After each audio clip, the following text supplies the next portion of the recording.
আপনার প্রস্তুতি যত কঠিন হবে পরীক্ষা তত সহজ হবে। আর যদি আপনি প্রস্তুতিটা সহজ করে ফেলেন তাহলে পরীক্ষা কঠিন হবে।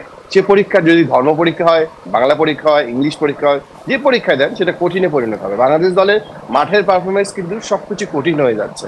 তখন তো প্রস্তুতি বাড়িয়ে দেওয়ার কথা, সেটা কিন্তু হয়নি। অমিত, একটা প্রশ্ন আসলে, যখন মিরপুরে কোনো সিরিজ হয় কিংবা এখানে হোম সিরিজ কিংবা অ্যাওয়ে সিরিজ, আমরা একটা স্কেডিউল পাই আসলে যে অমুক মাঠে সকাল এইটার সময় আসলে এই প্র্যাকটিস হবে অমুক দলের, কিংবা প্র্যাকটিস না থাকলেও সেটার একটা নির্দিষ্ট সূচি থাকে। আইসিসির মতো ইভেন্ট, সেখানে বাংলাদেশ দলের এই ধরনের কোনো সূচি আপনারা পাচ্ছেন না কেন, কিংবা আমরা পাচ্ছি না কেন, সেটা একটা প্রশ্ন থাকতেই পারে। আইসিসি কি সেরকম কোনো ভেন্যু সিলেক্ট করে দেয়নি কোনো নির্দিষ্ট দলের জন্য যে এখানে যে অনুশীলন করতে পারে? আসলে ভারত দলেরও অনুশীলন সূচি আছে এবং ভারত দলের সবাইকে একসঙ্গে মাঠে আসতে হয়, সেটা বিরাট কোহলি বলুন, সেটা রোহিত শর্মা বলুন। বাংলাদেশ দলকে নিয়ে আইসিসির মধ্যে এরকম কথাবার্তা থাকে, প্রেস কনফারেন্স হয় দেরিতে, আসেন দেরিতে।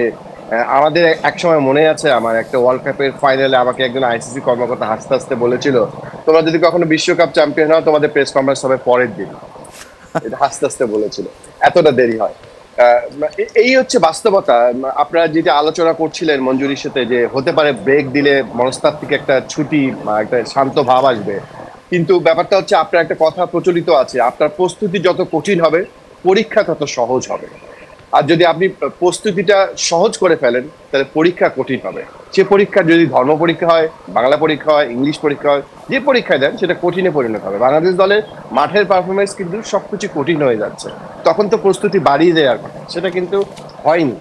আর একটা কথা আজকে বলি, আজকে বাংলাদেশ দলে অনুশীলন হওয়ার কথা বিকেল 4টা এখানকার সময়। এখন কিন্তু প্রচন্ড বৃষ্টি হচ্ছে। আমি বারবার ফ্রেম চেঞ্জ করছিলাম, দেখছিলাম যে আমার ক্যামেরা ভিজে যাচ্ছিল, আমি সেই জন্য আর একটু জায়গায় এসেছি।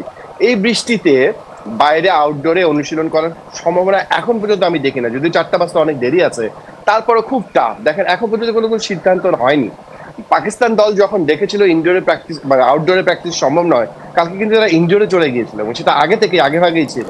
এই যে আগে থেকে চিন্তা করা, আগে থেকে ভাবা, সেটার অভাব দেখা যাচ্ছে। আমি সেটা হিউস্টনে কিন্তু সাকিবকে জিজ্ঞেস করেছিলাম, সাকিব একটা মাত্র অনুশীলন সেশন করেছিলেন, আপনারা তো বিশ্বকাপের প্রস্তুতি নিতে আসছেন, হিউস্টনে 7টা মাঠ, এত বড় ফিল্ড, কেন অনুশীলন করেন না, বিশ্রামে কেন হোটেলে কাটান? আমার এই প্রশ্নের জন্য আমাকে অনেক কথা শুনতে হয়েছে, আপনারা কি হোটেলে বিশ্রাম নেওয়ার জন্য এসছেন? আমি এই প্রশ্ন সরাসরি করেছিলাম। তিনি তখন বলেছিলেন ফ্যাসিলিটিস ভালো না। আমার খুব অবাক লেগেছে। তখন তাকে পড়েছিলাম যে মেনে নিচ্ছি যুক্তির খাতিরে ফ্যাসিলিটিস ভালো না, যতটুকু আছে অতটুকু নেওয়ার কি চেষ্টা করেছেন? তিনি বলেছেন হ্যাঁ, এটা আসলে দুদিক থেকে একটা ভুল।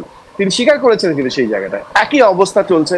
এবং আপনি নিউ ইয়র্কে যখন আমরা ড্রপ ইন উইকেটে প্র্যাকটিস দেখেছিলাম, ভারত কিন্তু পরপর 2 দিন প্র্যাকটিস করেছে, বাংলাদেশ প্রথম দিন প্র্যাকটিস করেছিল, পরের দিন অপশন হয়ে গেছে। আমি ঠিক জানি না কেন এই জিনিসটা। কালকে যখন ইনডোরে পাকিস্তানের কথা দেখছিলেন প্র্যাকটিস, এত সুন্দর প্র্যাকটিস করেছে ইনডোরে পাকিস্তান, একসঙ্গে 10টা নেট যে জায়গাটা প্র্যাকটিস হচ্ছিল, তাসকিন করছিলেন একটা নেটে, বাকি 9টা নেটে পাকিস্তান ব্যাটিং করছিলেন, এত দারুণ টি-20 স্টাইলে ব্যাটিংটা করছিলেন যে আমার খুব অবাক লাগছিল এবং খারাপও লাগছিল যে প্র্যাকটিসই তো করতে এসছে, অনুশীলনই তো করতে এসছে, সেটা যদি তারা না করে প্রশ্ন কিন্তু থাকে। আপনি যদি মাঠের পারফরমেন্স ঠিক ছিল তখন অনুশীলন না করাটাই ঠিক ছিল, হয়তো সবাই মেনে নিত, কিন্তু এখন আসলে মানার কোনো কারণ নেই।